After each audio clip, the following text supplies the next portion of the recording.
C'est pour cela, chers frères et sœurs, continuez à lire la Bible. À travers ces écrits, vous arriverez à décerner les actes de ceux qui sont venus vous apporter ce livre et les écrits ou principes moraux contenus dans ce livre. Il faut qu'un voleur soit saisi avec l'objet qu'il a volé. Louange au Créateur de l'univers, salutations de paix, de vie, de force et de santé à tous.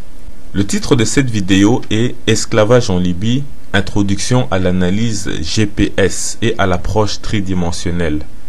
En fait, cette vidéo est simplement une introduction à une autre vidéo qui va un peu traiter de l'actualité en Libye.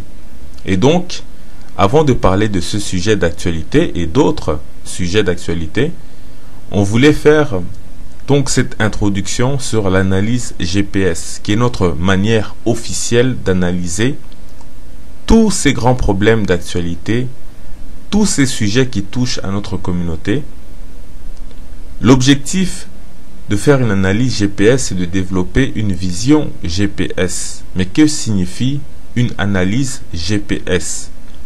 GPS veut dire géopolitique, panafricanisme et spiritualité. Donc, il sera question d'analyser par exemple l'actualité sous l'angle géopolitique, panafricaine et spirituelle, parce que notre vision doit être basée sur les considérations géopolitiques, panafricaines et spirituelles. C'est aussi ce qu'on appelle la géopolitique spirituelle, le panafricanisme spirituel, et ce quand il s'agit de traiter des questions géopolitiques ou panafricaines.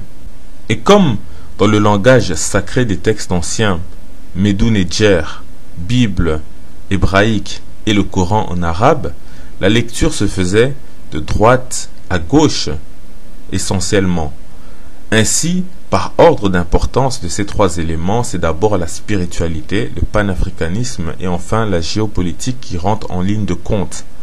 Et puisque cela est dans l'objectif de bien nous guider dans notre compréhension et dans nos propositions de solutions pour tout ce qui concerne notre communauté, la communauté du peuple originel ou dite africaine au sens large, comprenant les Caraïbes, les Afro-Américains et tous les autres Noirs à travers le monde, donc le terme GPS est bien choisi car en fin de compte il est question d'un outil de guidage.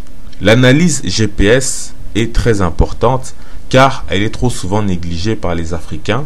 Or, il y a beaucoup de problèmes en Afrique qui nécessitent une analyse GPS pour trouver les vraies solutions. De même, il faut soumettre ces problèmes-là à l'approche tridimensionnelle, c'est-à-dire à l'approche analytique, systémique et historique.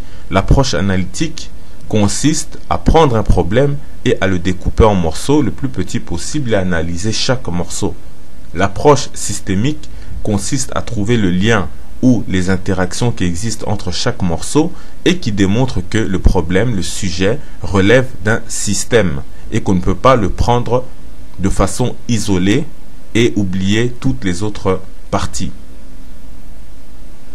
Enfin, l'approche historique consiste à examiner le problème à travers le temps en essayant d'aller le plus loin possible et ensuite revenir jusqu'à nos jours. C'est donc cela l'approche tridimensionnelle ou même triangulaire. C'est donc ainsi que l'on procède à une analyse GPS si le Tout-Puissant le permet. C'est donc en tenant compte de l'analyse GPS que nous allons un peu parler de l'actualité sur l'esclavage des migrants du peuple originel en Libye. Paix, vie, force et santé en salutation.